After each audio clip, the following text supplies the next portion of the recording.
Yep. Today is Unit 2, Lesson 5 for Social Studies. And again, just like we've seen here this week, really, some overlap between what we've done previously in language arts, right? Some sort of reading skills and applying those more into the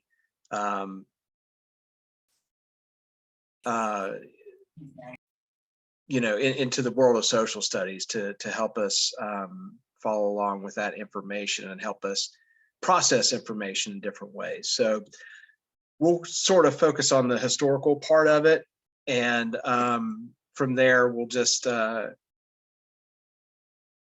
in and look at the historical side of it and use what we've learned from language arts and apply it to our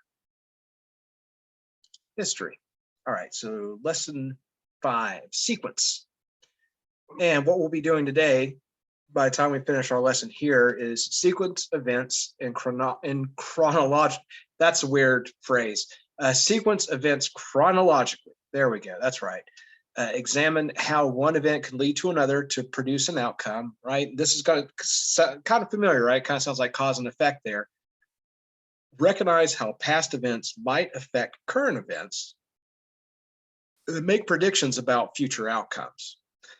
So again, taking that sequencing that we did in language arts and sort of applying it in a new way, mostly in a historical perspective. And we'll start our little audio clip here. When you sequence events, you place them in an order, most often chronologically, from earliest to latest. By understanding the order in which events occur, you can examine how one event leads to another to produce a certain outcome. The ability to sequence further enables you to recognize how a past event might affect a current event, which could lead to a future result. In this way, sequencing events can help you make predictions about future outcomes. As with other areas of the GED test, questions about sequencing will test your ability to interpret information at various depth of knowledge levels through the use of complex reading skills and thinking skills.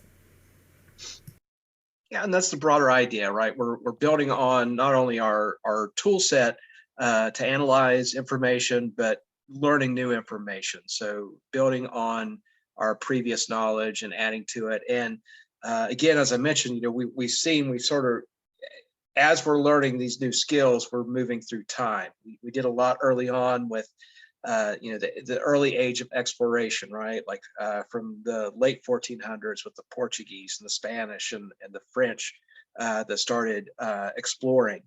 And then we, moved to, the quote unquote New World, where we started establishing colonies and settlements. And then we saw the growth of the American colonies that eventually became the United States. And we're pressing now, you'll see in our text here, more into the 1800s that we're moving along into here, and some new presidents, some new names we're going to encounter. So our text here says, by the 1840s, only a very small number of Native Americans remained in the southern United States between the Atlantic Ocean and the Mississippi River. And you'll remember, right, that a lot of that was the land that Britain ceded, and then the rest of what was not ceded was part of the Louisiana Purchase that gave us control of the Mississippi River, up and down the Mississippi River. So by this time, the 1840s, much of the Native Americans' removal from this area occurred through a series of treaties and legislation encouraged by President Andrew Jackson. After taking office in 1829, Jackson spurred Congress to pass the Indian Removal Act of 1830. This allowed Jackson to offer Native Americans territory in the West in exchange for leaving their native lands in the East. Jackson also signed many removal treaties that forced Native Americans off their homelands. One such group, the Cherokee Nation, disputed government policies in Georgia that limited their freedoms. The Supreme Court decided in 1832 that Native American groups were not subject to state laws. Later, Jackson negotiated his own removal treaty with a Cherokee chief. Congress approved the treaty in 1835. When many Cherokee resisted leaving their lands, Jackson ordered a military response. Finally, in 1838, U.S. troops forced the Cherokee to the Indian Territory. The Cherokee's 800-mile march, or the Cherokee's 800-mile forced march became known as the Trail of Tears. And we see our underlined text here in the first paragraph in our text box says, the final event or outcome of a sequence of events is sometimes described as the beginning of a passage. So sort of our topic, right? By the 1840s, there's not many Native Americans left in the southern United States and on the east side of the Mississippi, right? That's sort of the topic sentence there. And then our second text box, it's underlining later and finally, and we've seen this before, right? Signal words. So when words such as first, next, later, finally, and so forth and so on provide clues about the order in which events occur. So times and dates also provide hints regarding sequences. So you look for those, right? Later, firstly, secondly, finally, all of those are going to clue you into the order of events. And they're usually proceed chronologically. In place of that, though, you might see dates. So keep in mind when you see dates as well, that those should fall in order. Okay. And let me see here. All right, so we're going to slide over to the quiz now. So student book, lesson 5, unit 2. All right, so we'll start the quiz. All right, and of course it starts with our same passage as usual. And making assumptions here. So that's the other point. We're going to get into this in language arts as well with drawing conclusions here in a little bit. So what it says here is you can assume that historical information is presented in chronological order. However, it may also be organized by themes such as Native American conflicts. So you have to be careful about when you see a passage like that. Is it in chronological order, or are they possibly talking about various conflicts? So they may jump around in time. You have to be careful when you're looking at text like that. So our first question: which of the following events occurred immediately after Jackson became president? Was it A, Jackson negotiated a removal treaty with the Cherokee? B, the Cherokee disputed government policies that limited their freedoms? C, Congress approved the Indian Removal Act of 1830? Or D, U.S. troops forced the Cherokee on the Trail of Tears? C is in cat, right? So Congress approved the Indian Removal Act. Jackson was elected, does it say? Yeah, after taking office in 1829, right? And then right here, Jackson spurred Congress to pass the Indian Removal Act of 1830. All right, so number 1 is C as in cat. And 2, okay, so a new passage, of course. And it says, the War of 1812 began after a long period of escalating tensions between Britain and the United States. Tensions grew when British forces disrupted American ships carrying goods to Europe. However, another important cause of the conflict proved to be Americans' desire for additional lands along the frontier. Many settlers suspected that the British supported Native Americans in their conflicts with settlers. After the Battle of Tippecanoe in 1811, settlers became especially eager to remove the British from the area. And we've talked about the War of 1812 off and on here. One of the things was how Britain had been disrupting American shipping, right? And I've talked about British as this great sea power that controlled a lot of the shipping around the world. So they were disrupting that, and remember they were impressing American sailors into duty on British ships, and they were the other part of that. The whole war was sort of like to finally establish America's independence, because British kind of kept pushing us around and bullying us some. And another part of that was the fact that Britain, still had, they still controlled Canada, and they had territory, in the West, and we were starting to, rub up against that as settlers started expanding and moving outward. So that was another thing, was to basically finally boot Britain out of that, U.S. territory once and for all. Get them out of here so we can, finally become an independent nation. So anyway, we have a timeline here for the War of 1812. First off, American forces lose an early battle at Detroit. Then Oliver Hazard Perry leads American naval victory on Lake Erie. Yes, there was naval battles on the Great Lakes. Tecumseh is killed during the Battle of Thames. The Battle of the Thames. The British attack Washington, D.C. The Capitol and the White House are burned. And then finally, peace negotiations lead to the Treaty of Ghent, ending the war. So there was really sort of like two theaters of war. There was one in the northern part of the U.S., around the borders of Canada, around the Great Lakes, along the Hudson River, and further south around New Orleans.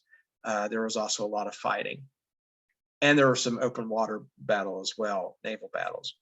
Anyway, to question 2. So which event preceded the War of 1812, right? So what came before the War of 1812? A, the Battle of the Thames. That was before would be the Battle of whatever. Tippecanoe. Yeah. There you go. B, as in boy, the Battle of Tippecanoe, and that was between mostly Native Americans and settlers, American, because that was another piece that it says there is this happened a lot. This happened earlier, before the American Revolution, during the French and Indian, about a decade or so before that, where they goaded Indians into attacking or becoming allies. So France, during the French and Indian War, they had Native American allies. British on the other side, which the American colonists fought with, had Native American allies. So they were really pulling them in to these conflicts, and they were sort of collateral damage a lot of the times. So 2 is B as in boy. Okay, same text box, same timeline. And our question here is going to be, which of the following events might logically be placed last on the graphic organizer showing the sequence of events of the War of 1812? D as in dog. Yeah, D as in dog. Nationalism began to grow in the United States. And this is more of an inference, right? We don't see that in the passage. But through, first off, our prior knowledge and process of elimination, we can come to that conclusion. That was, could be a little bit tough because it's not, right? We've talked about implicitly and explicitly stated things. That's not explicitly stated anywhere. So, Britain ceded Canada and the United States. Well, we know that's not true, right? Because Canada is not part of the United States. So we could rule that out immediately. The British defeated Andrew Jackson's forces at the Battle of New Orleans. That's not mentioned anywhere. And as a matter of fact, Andrew Jackson actually beat the British at the Battle of New Orleans. And I think we'll get to talk about that here in a minute. I think the United States becomes the most powerful nation in the world. That doesn't happen for about another 130 years. So, the United States was still growing and was still a fledgling country during the War of 1812. And as I mentioned, that kind of helped put us on the map and helped the world, particularly Britain, to understand that we're going to remain independent from Europe and particularly Britain. So D, nationalism began to grow in the United States. We started to become a country. We started thinking about ourselves as the United States, as an American after that war. It really kind of put a period at the end of our conflicts with Britain. Okay. After the War of 1812, Americans were especially interested in the lands of the West. So large areas of land beyond that of the Louisiana Purchase that was added to the United States in 1803 still belonged to other countries. Britain claimed the Oregon Territory. Mexico claimed the Southwest and Texas. Many Americans believed that all these territories should be part of the United States. This belief added to the growing American sense of national pride, right? Thinking back to that nationalism. It supported the idea known as manifest destiny. Manifest destiny meant that the United States had the duty to bring democracy and progress to the Western Hemisphere. Many Americans believed that the best way to achieve manifest destiny was to expand the territory of the United States.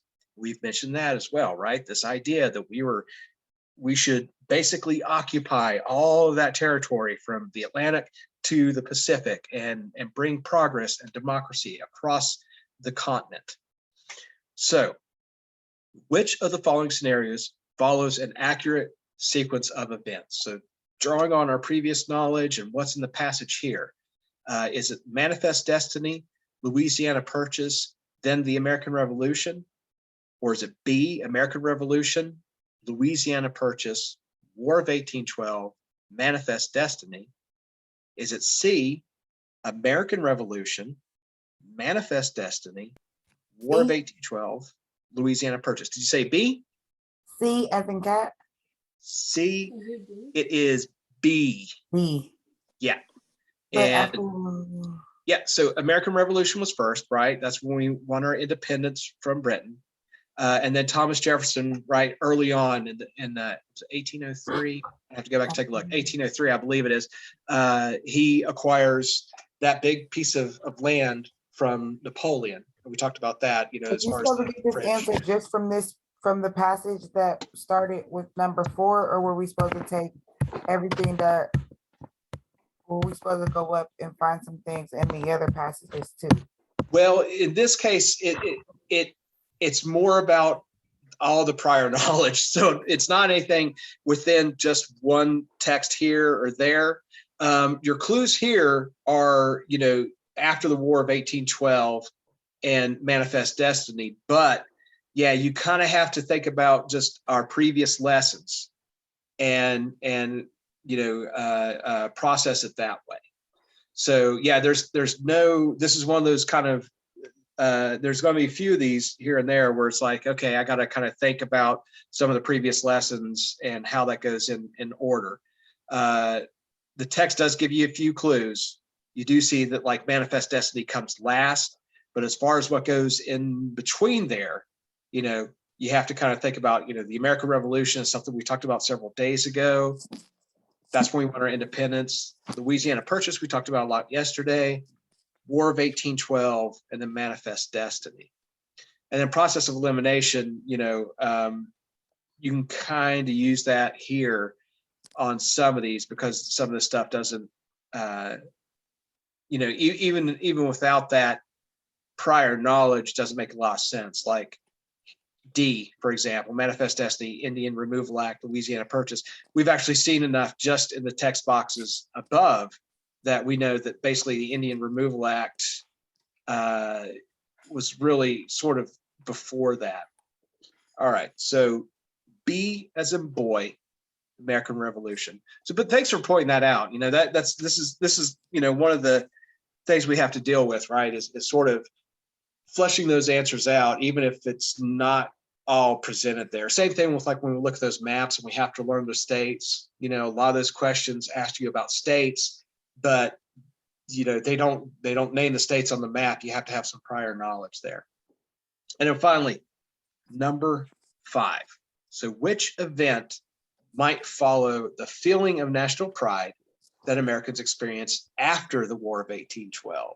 So A, Britain and the United States claimed joint ownership of the Oregon Territory. B, the French and Indian War was fought. C, a period of prolonged peace was experienced throughout the young nation, or D, the Civil War was fought? D. D. It's A. Oh. Yeah. So here's the thing, right? We've not really discussed the French and Indian War, except for what I've mentioned it, and that's prior to the American Revolution.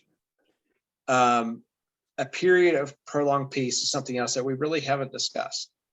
And of course, the Civil War, I'm going to accidentally click that. The Civil War we haven't got to yet either. So here we have to use a little bit of process of elimination. And we do mention, right, up here, after the War of 1812, Americans were especially interested in the lands of the West.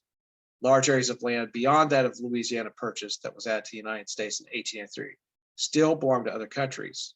And here, you know, Britain claimed the Oregon Territory. So that's our reference here. So Britain and the United States claim joint ownership.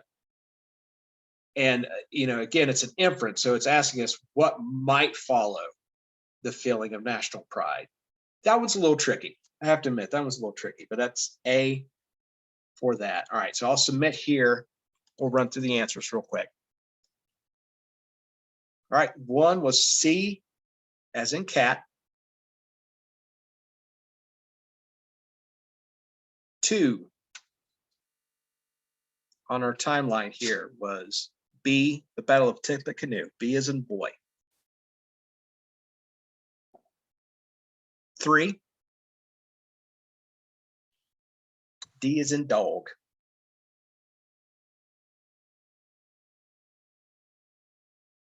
4, B as in boy.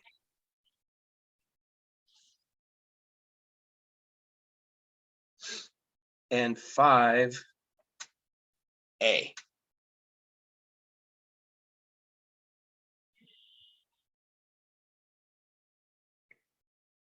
That's something, you know, you might want to consider as practice, you know, sort of on your own. And I'll see if I could do this maybe towards the end of the unit when we sort of wrap up this sort of, you know, the early America and the young republic kind of part, is put a timeline up for you guys that will establish those events that you can look at. So, you know, we'll have the American Revolution, we'll have Louisiana Purchase. I'll see how detailed I can get it, make sure it has everything that covers, you know, all the events we talked about. You think that would help you guys some?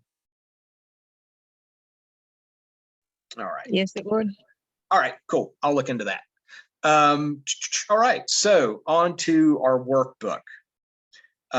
So Unit 2, Lesson 5, workbook. Got about 16 questions here. And just to review here, sequence events is to arrange them in order in which they occur, right? We've done this already in language arts. Understanding the sequence in which events can take place is vital to the study of social studies because it goes along with history, right? We want to make sure that we get our events in order so we get that proper cause and effect. And sequencing is especially important when studying history. The sequence in which historical events took place can help to explain how a single event might be the outcome of an earlier event and also how it may affect us later.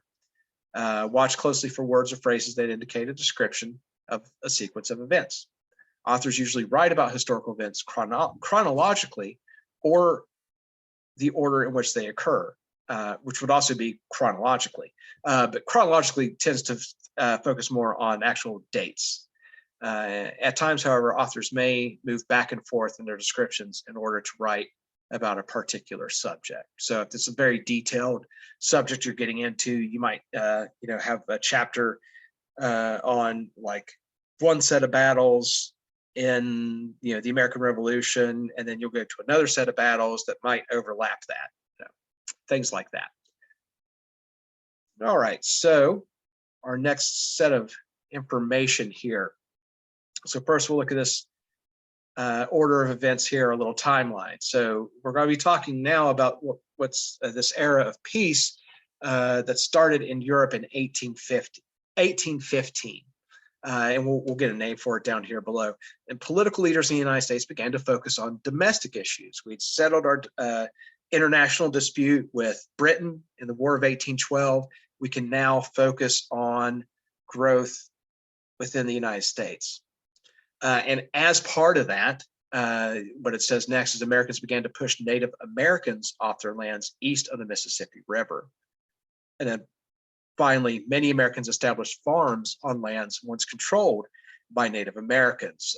There was a lot of good growing areas that Native Americans occupied, and we forced them off into reservations farther west, where it's not that great land. It's barely habitable land in a lot of locations. So our little text box here says, what became known as the era of good feelings? That's what they're talking about here with the peace that started in Europe around 1815. So what became known as the era of good feelings began around the time that James Monroe took office for his first term as president of the United States.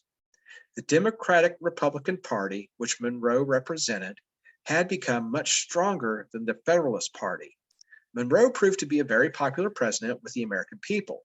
After his victory in the 1816 election, President Monroe embarked on a tour of New England.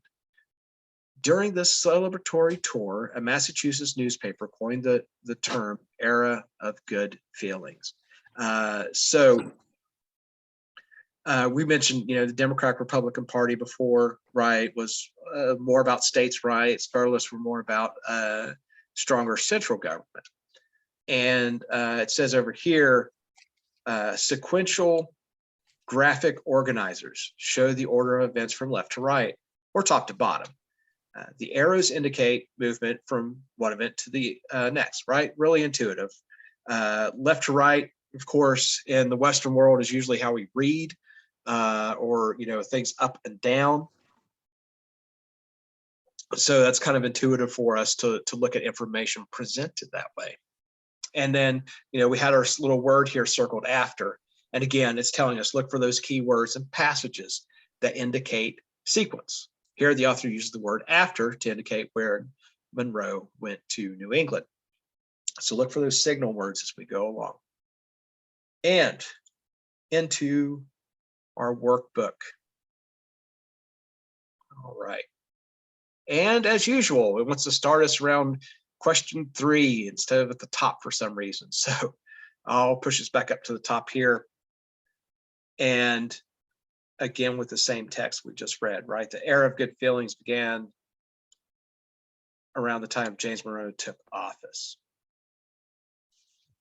And it says here for test taking, when you're asked to sequence historical events in a test passage, use the erasable note boards to make a chronological list of key events. So you'll have that sort of like almost like a scratch pad available to you when you take the test, that you can make notes of things on your screen.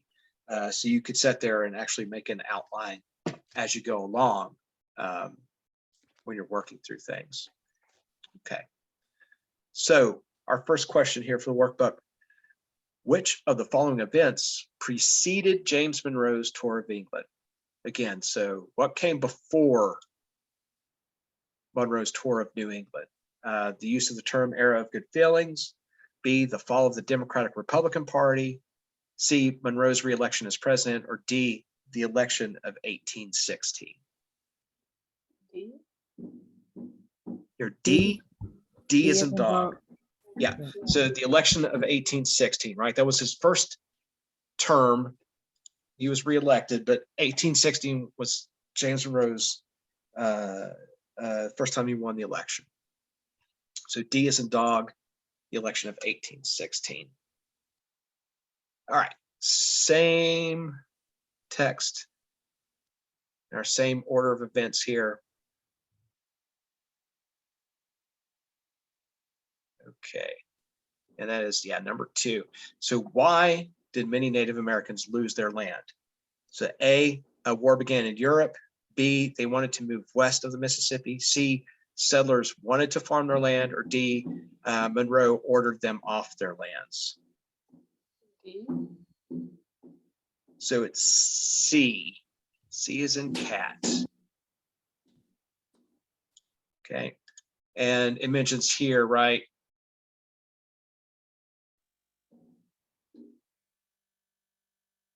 I know it was in there somewhere. Well, down here, many Americans established farms on lands once controlled by Native Americans. All right, so C.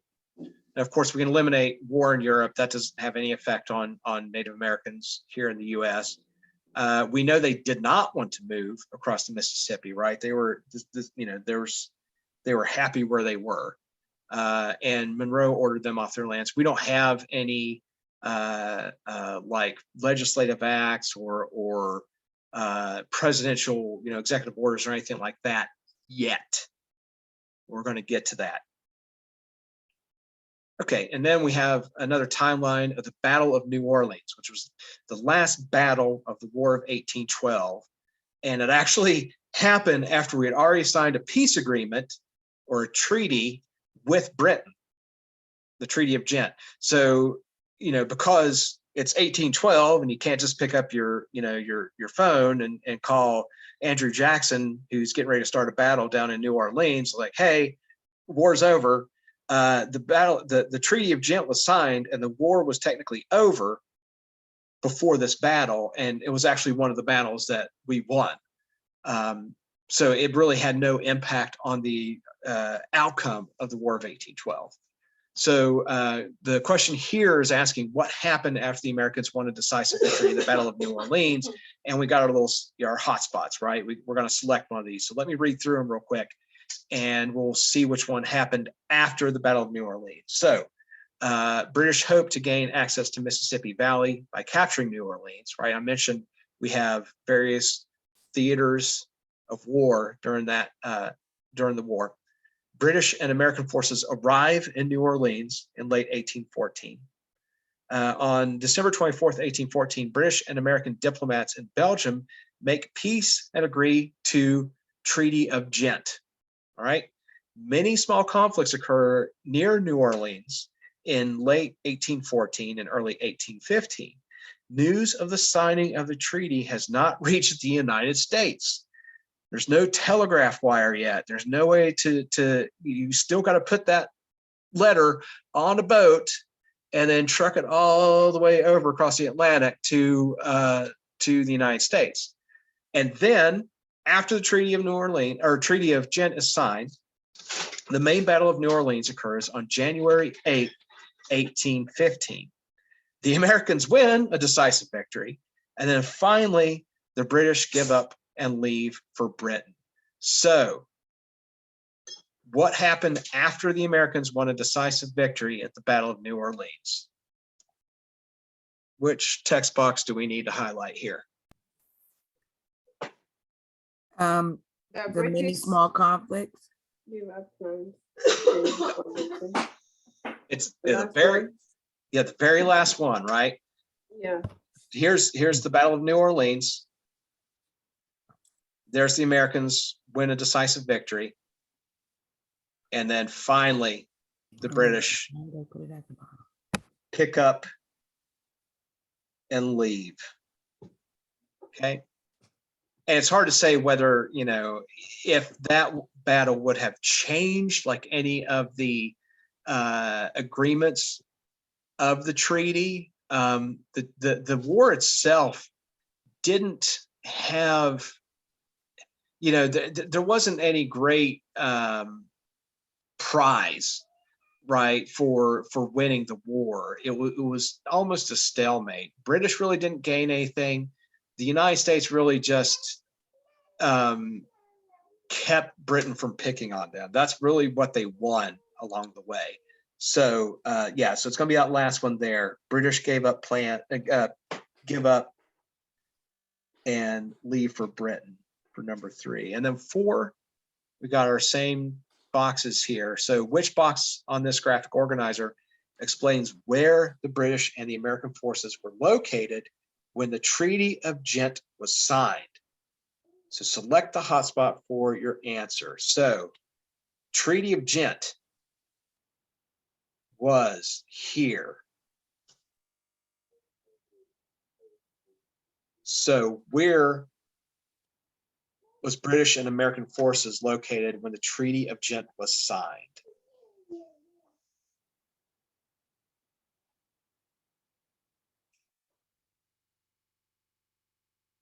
It's going to be right here, right? British and American forces arrived near New Orleans. Yeah, it's the I second thought it one. was the next one. Yeah. That's so, you know, that this is all kind of happening in relatively short time frame. So, right, the Treaty of Ghent is signed here. The British and American diplomats arrive right before that, you know, right before the New Year on Christmas Eve, 1814. So the British and American troops are arriving right around the same time that our diplomats are arriving in Belgium to sign that. So it's a second text box. Brits and American forces arrive in New Orleans. Right. So that's number 4. Okay. And moving past the War of 1812 now to James Monroe's first inaugural address. So his basically inauguration speech in 1817. At that time, there was little fanfare about inauguration. You didn't have a bunch of people showing up. You know, he would have had a small crowd to listen to him speak at this time. So he says, such then being the highly favored condition of our country, it is in the interest of every citizen to maintain it. What are the dangers which menace us? If any exist, they ought to be ascertained and guarded against. In explaining my sentiments on this subject, it may be asked, what raised us to the present happy state? How did we accomplish the revolution? How remedy the defects of the first instrument of our union?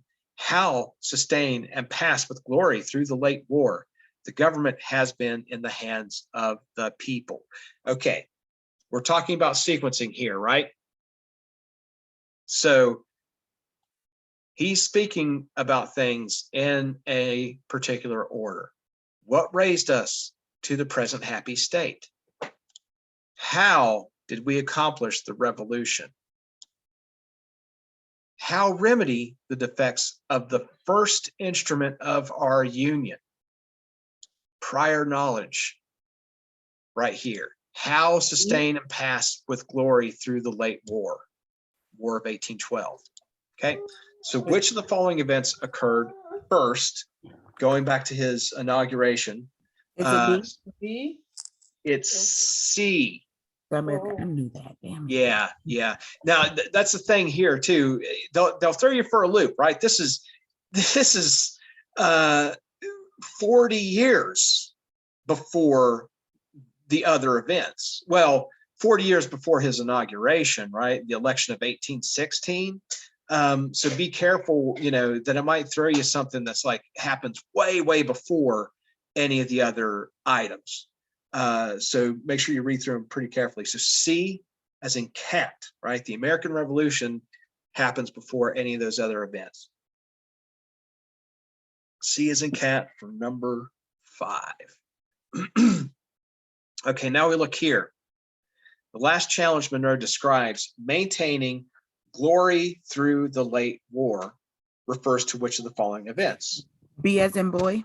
There you go, right? The War of 1812. So, and that's got it, you know, your clue there is late, right? Through the late war. So that would have been the most recent one, which was the War of 1812, which had happened about 4 years. Well, actually, it had only finished up about a year prior because it lasted until 1815. Right? We haven't got to the Civil War yet. The American Revolution was 40 years ago, and then the French and Indian War was well before that even. So B as in boy, right? The War of 1812. And again, so to which most recent document is President Monroe likely referring when he states the B. government has been in the hands of the people? B as in boy? Or A? For 7, Yeah. I'm sorry, wait a minute. 6 is B. Yeah, 7, it's C, right? Oh. Declaration of Independence. So the government has been in the hands of the people. You know, this is less about sequencing really and more about inferences. But you can, you know, eliminate these other ones largely because, the Articles of Confederation would be, you can kind of see that because, it is about government and governing. The Treaty of Ghent is a peace treaty. Massachusetts News article, we hear nothing about a Massachusetts News article, really. So that leaves us C, the Declaration of Independence there. C is in cat. Okay, this is from Andrew Jackson's Message to Congress on Indian Removal, 1830. And it makes my skin crawl when I read it. It's gross. But just, we got to get through it. So Jackson says, it gives me pleasure to announce to Congress that the benevolent policy of the government, steadily pursued for nearly 30 years in relation to the removal of the Indians beyond the white settlements, is approaching to a happy consummation. 2 important tribes have accepted the provision made for their removal at the last session of Congress, and it is believed that their example will induce the remaining tribes also to seek the same obvious advantages. The present policy of the government is but a continuation of the same progress, changed by a milder process. The tribes which occupy the countries now constituting the eastern states were annihilated or have melted away to make room for the whites. The waves of population and civilization are rolling to the westward, and we now propose to acquire the countries occupied by the red men of the South and West by a fair exchange and at the expense of the United States, to send them to land where their existence may be prolonged and perhaps made perpetual. So now we're dealing with the Indian Removal Act. Now we're dealing with Jackson, who was a bastard. Sorry for the language, but that's the way it is. Is it A? It is A, yeah. Most Native American groups are gone from the eastern United States. A, the next few sections we're basically dealing with what's going to happen here. Jackson, I mentioned we don't have a lot of legislation. We don't have a lot of presidential mandates or anything like that, removing Indians. Now we're getting to that era. Now we're getting to the forced migration of Indians. Now we're getting to the point where we're really actively pushing them out of the East and onto reservations in the West. So A for 8.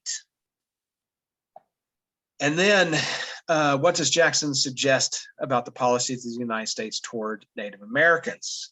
A, the policies have been only moderately successful over time. B, the policies have become less harsh and confrontational toward Native Americans. C, the policies have led to consensus agreement among Native American groups about facing relocation. C? Or D, B as in boy, the policies have become less harsh. And of course, that's his perspective. I would imagine if you asked a lot of Native Americans about that, they would feel the same. And, you could see here that tone, right? In his mind, the benevolent policy of the government, right? Benevolent meaning good-willed, gracious, charitable, in his mind. That's what that's the thought. So it is true, there was a lot of conflicts. There's going to be more conflicts after the Civil War between Native Americans and U.S. forces. But right now there is a bit of a, I want to use the word détente, which is a relaxing of tensions, basically. So 9 is B as in boy. And so, new selection here. So after serving as Secretary of State, James Monroe received the Democratic-Republican nomination for president in 1816 and handily won the general election. Monroe faced many foreign policy challenges. In 1817, an agreement led to the reduction of both British and American forces on the Great Lakes. Another agreement made official the United States control of Florida. Monroe won re-election in 1820. The most notable event of Monroe's second term proved to be his endorsement of Manifest Destiny and the proposal of the Monroe Doctrine in 1823. The Monroe Doctrine became one of the foundations of foreign policy for the young nation. The United States government has upheld this document ever since, or this doctrine ever since. The Monroe Doctrine states that European nations must not interfere with any nations in the Western Hemisphere or try to acquire new territory there. So I want you to keep in mind, we're moving back in time, right? So we're going back to like 1817. We dealt 7 with, years. B. is it B? Okay. B. B as in dog. Oh, yes, Yes, D. yeah. D as in dog. Yeah, it's 7 years, right, between Monroe first elected as president and his proposal of the Monroe Doctrine. So during his second term, right, 1823 would have been the second term of his presidency. And the Monroe Doctrine, yeah, it's something we still uphold. It's basically like, Europe, you're not going to mess around over here. And we extended that also to, Canada, Mexico, the Western Hemisphere, and in the Northwestern Hemisphere, I guess I should say, that we're protecting it now. This is our domain. We're not going to allow continued colonization and interference by European powers. And it's been, sort of revised and amended by various presidents, but that's, largely been the policy. And since then, we've had less and less interference. And of course, now all of those European countries are our strongest allies. But at the time, they still posed a threat to our sovereignty, right? We talked about that word before. 11, again, same passage. So why might voters have reelected Monroe in 1820? Because he settled many disputes with foreign countries. B, he had been Secretary of State. C, he had saved the Federalist Party. Or D, he proposed the Monroe Doctrine. D. B as in dog. Yeah. It's A, right? He settled many disputes with foreign. D. Oh, A. 11 is A. Yeah.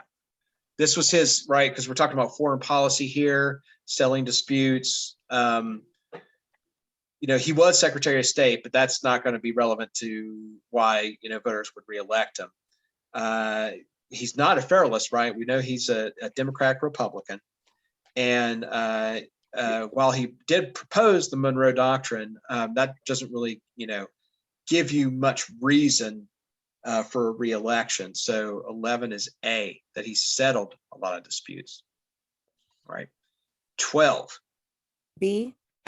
12 is B. Yes, it is. B as in boy. President Monroe endorsed Manifest Destiny and the proposal of the Monroe Doctrine, right? So that all occurred in 1820. Most notable events of Monroe's second term proved to be endorsement of Manifest Destiny and the proposal of the Monroe Doctrine. That's one of those you can go right back into the passage and find the answer. So B as in boy.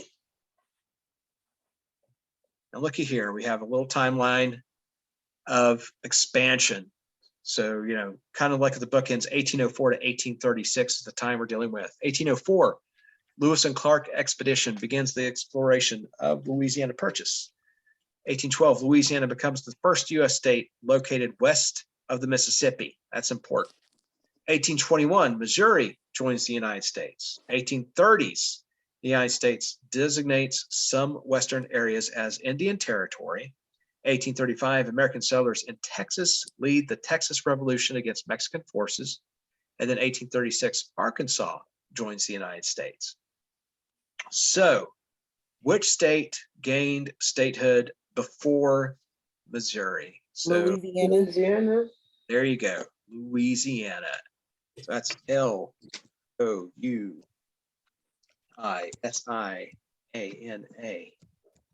Louisiana. Okay. All right, 13, Louisiana. Same timeline again for 14. And then based on the organizer, what event occurred first that led to the Western Louisiana expansion? Purchase? Not yet. Is it the Lewis and Clark? Lewis and Clark. Yeah, Oh, the Lewis and Clark expedition. Yeah.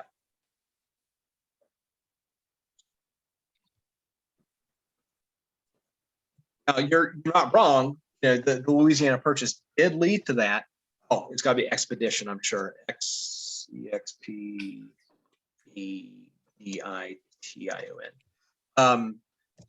But that's outside of our timeline. You know, the first thing it starts here is Lewis and Clark exploring, right, the Louisiana Purchase.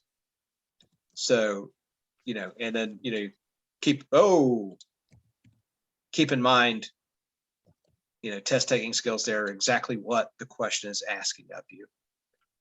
Okay, so number 14, Lewis and Clark expedition. And 15, our final text here. Okay. So after the War of 1812, many political leaders in the United States believed that the nation should look to expand its boundaries. One such leader was James Monroe's Secretary of State, John Quincy Adams.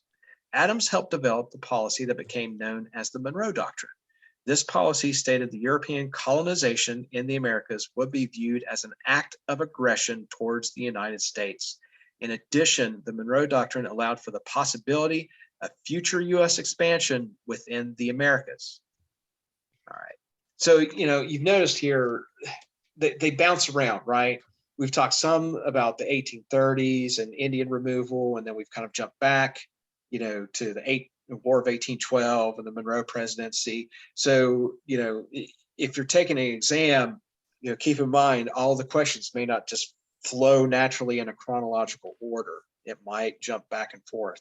So, reading from James Monroe's 7th annual message to Congress, December 2nd, 1823.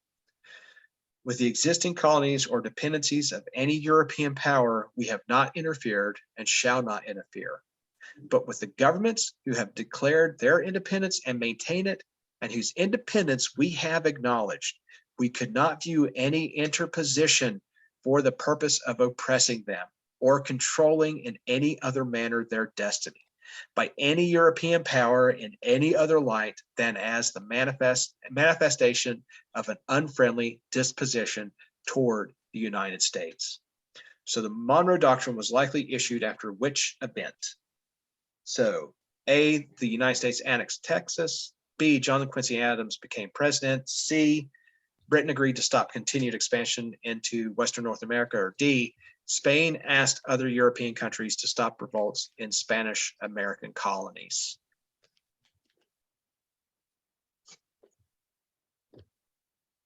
That one's tough. I would say C though. I click C. It's either D. C or B. It's actually D. It's D as in D? dog. Yeah, Okay. this one is kind of frustrating because we haven't talked a lot about Spain, right? We've mentioned, like, you know, East and West Florida, you know, which was Spanish territory. But we haven't really dealt with that. You know, you can eliminate John Quincy Adams, right? Because we haven't got to the John Quincy Adams presidency yet. You know, the other ones, you know, we just don't get a lot of information about it. And we haven't really, you know, this one you can't really use a lot of prior knowledge either. So I'm not real fond of this question in general, but it is D as in dog. And that's really, you know, what sparked the Monroe Doctrine, is because we're thinking about particularly like the Gulf of Mexico and the Caribbean. And because Haiti had won its independence not that long ago from France, the Haitian Revolution. So we're protecting our sovereignty and our independence, and we're extending that as sort of a in goodwill to other recently independent nations. So D is in dog for that. There's a great meme I saw recently about how Britain has spawned more Independence Days than any other country. But anyway, so our final question here, number 16. Which later event reflected the Monroe Doctrine's importance to the United States? So A, the Vietnam War, B, the Korean War, C, the Mexican American War. It's C. Oh, well, that went with the Spain thing. Well, yeah. Yeah, that's it's more related. And of course, the Vietnam War and the Korean War, way after. We're not going to get to that for quite a while, right? And the Civil War we haven't discussed yet either. We haven't really talked about the Mexican-American War, but that's the next one coming up. I think it was briefly mentioned there when we talk about the independence of Texas and settlers moving into Texas. But just sort of process of elimination, considering what we've discussed so far, you can basically eliminate the Vietnam War, you can eliminate the Korean War, you can eliminate the Civil War. The Mexican-American War is your best answer. So C as in cat. All right. Again, those last two questions, I was like, yeah, those are a little weird. We haven't really discussed enough of it to, for you to build your knowledge on that. All right, I'll run down the answers real quick here. If my, there we go. So 1 is D as in dog. 2 is C as in cat.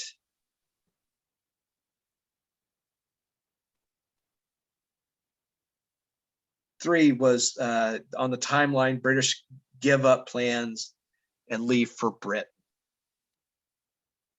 4, British and American forces arrived near New Orleans.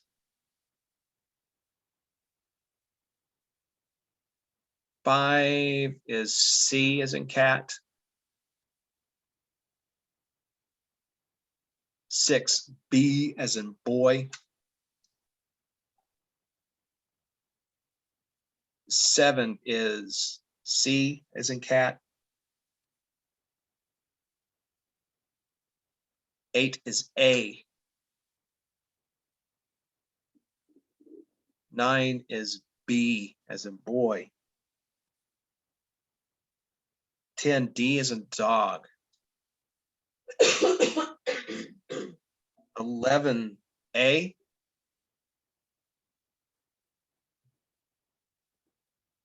12 is B as in boy. 13, Louisiana is the state. 14, Lewis and Clark expedition. 15, D as in dog. 16 is C as in cat. All right, let me stop our recording here.